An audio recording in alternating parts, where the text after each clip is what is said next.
सदफ एक हसीन व जमील लड़की थी। स्याह जुल्फें, गजाली आंखें, गुलाबी होंठ और दरमियाना खूबसूरत कद। उसकी खूबसूरती में अपनी मिसाल आप था। पूरे शहर में उस जैसी खूबसूरत लड़की पैदा ही नहीं हुई थी। कहने वाले तो सदफ के बारे में यहां तक भी कहते कि ऐसी सदफ दोबारा इस शहर में पैदा ना हुई है, न कभी पैदा होगी। पूरे शहर में उसके हुस्न के खूब चर्चा थे। घर घर उसके हुस्न का खूब तोती बोला जाता था। जिस गली से उसका गुजर होता तो देखने वाला दीवाना बना रहता। उसकी खूबसूरती इस कदर थी कि चंद लम्हों में लोग उसे दिल दे बैठते। उसमें खूबियां भी उसके हुस्न जैसी खूबसूरत थीं। अपने काम से काम रखना, दिल लगाकर पढ़ना, किसी से फजूल गुफ्तगू ना करना और शराफत जैसी सिफात उसके चाल चलन से भी अयां थी। शहर भर के शरीर लड़के उसे आंखें फाड़ फाड़ कर देखते और दिल ही दिल में उसे दुल्हन बनाने के ख्याली पुलाव बनाए सारा दिन उसकी राहें तकते रहते। गर्दिश अयाम तो इंसान को उरूज ज़िवाल के दिन दिखाकर ही असल जीने का हुनर सिखाते हैं। हकीकत यह है कि आंखें वही होती हैं, लेकिन जिंदगी के नज़ारे तब्दील होते रहते हैं। इंसान कई नावाकिफ मनाजिल तय करता हुआ जिंदगी के सफर के खात्मे के करीब से करीब तर होता चला जाता है। सदफ की जब मैट्रिक की तालीम मुकम्मल हुई तो उसे शहर के आला कॉलेज में दाखिल करवा दिया गया। ये कॉलेज उसके घर से आध घंटे की मुसाफत पर वाक़ था। रोजाना रिक्शे वाला सदफ को सुबह कॉलेज पहुंचाता और जब छुट्टी होती तो वही रिक्शा उसे घर वापस भी पहुंचा देता। रोजाना कॉलेज आते हुए सदफ खुशबूदार परफ्यूम लगाए, लंबे बाल, खूबसूरत गुलाबी होंठ और गजाली आंखों से कई दिलों से घर बनाती हुई आंखों से ओझल हो जाती।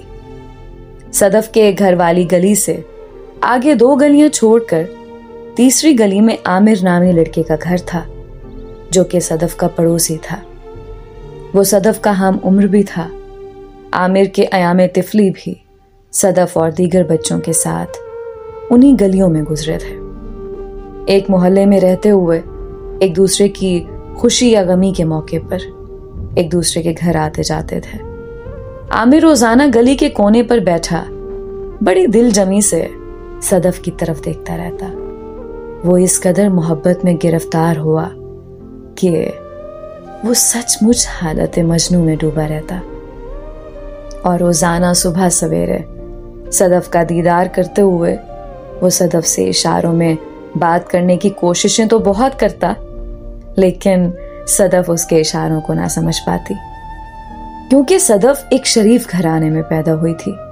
उसका जहन उन ख्यालात से पाक था जो आमिर के जहन में चल रहे थे। अभी वो बाहर के मुकम्मल माहौल से ना आशना थी। पहले कई दिन आमिर तीसरी गली के कोने पर बैठा रहा, लेकिन अब उसने तीसरी गली के बजाय दूसरी गली के कोने पर बैठना शुरू कर दिया। दूसरी गली से भी उसके इशारों का सदफ पर कोई असर ना हुआ, तो वो सदफ के ऐन घर वाली गली के कोने पर आकर बैठ गया। आमिर सदफ को अपने दिल की असल बात बताना चाहता था, मगर उसमें इतनी हिम्मत ना थी कि वो सदफ से बात कर सके। बुजुर्ग कहते हैं कि सच्ची मोहब्बत में रुकावटों को पुख्ता जज्बात और एहसासात ही उखाड़ कर फेंक सकते हैं। आमिर की शख्सियत से ऐसा लगता है जैसे उसने इश्क बाजाना मज़ामीन में PhD की हुई हो।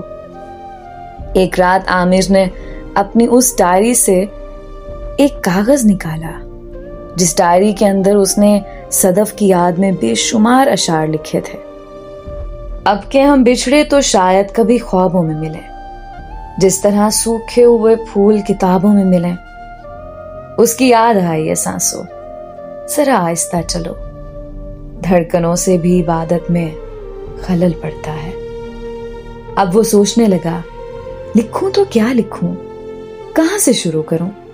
आखिरकार उसने खत पर चंद जुमले लिखकर बंद करके सुबह सवेरे घर के बागीचे से एक सुर्ख गुलाब तोड़कर खत के साथ मजबूती से बांध दिया और सदफ के घर वाली गली की तरफ चल पड़ा। आमिर के पहुंचने से पहले ही सदफ को लेने वाला रिक्शा वहां गली में मौजूद था। आमिर ने रिक्शे के साथ तेजी से गुजरते हुए खत फेंक कर घर की तरफ चला आया। सदफ दरवाजे से निकली और जब वो रिक्शे पर बैठने लगी तो अचानक उसके दाएं हाथ से पर्स गिर गया। पर्स उठाकर साफ करते हुए सदफ की नजर उस खत पर पड़ी जिसके साथ आमिर ने फूल बांधकर फेंका था। सदफ ने खत को उठाकर पर्स में डाल दिया। कॉलेज जाते हुए उसके जहन में कई ख्याल जन्म ले रहे थे। वो दिल ही दिल में अपने आप से कह रही थी, किसी की मोहब्बत का यह हसीन तोहफा मेरी किस्मत में कैसे आ गया।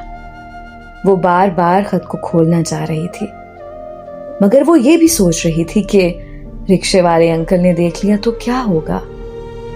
कॉलेज पहुंचकर सदफ लॉन में बैठकर खत खोलने लगी। सदफ ने लरसते हुए हाथों से फूल को खत से जुदा करके देखा तो उसके जिस्म पर सख्ता तारी हो गया। उसकी आंखें खुली की खुली रह गईं। थोड़ी देर बाद सदफ की सहेली मरियम भी लॉन में पहुंच गई। क्या हो रहा जी, आज अकेले अकेले लॉन में बैठना है? अरे सदफ, तुम्हारा तो चेहरा भी आज उतरा उतरा सा लग रहा है, खैरियत तो है ना? मरियम ने सदफ से गले मिलते हुए कहा। हाँ भाई, सब ठीक है, भला आज तुम क्यों कूदे जा रही हो?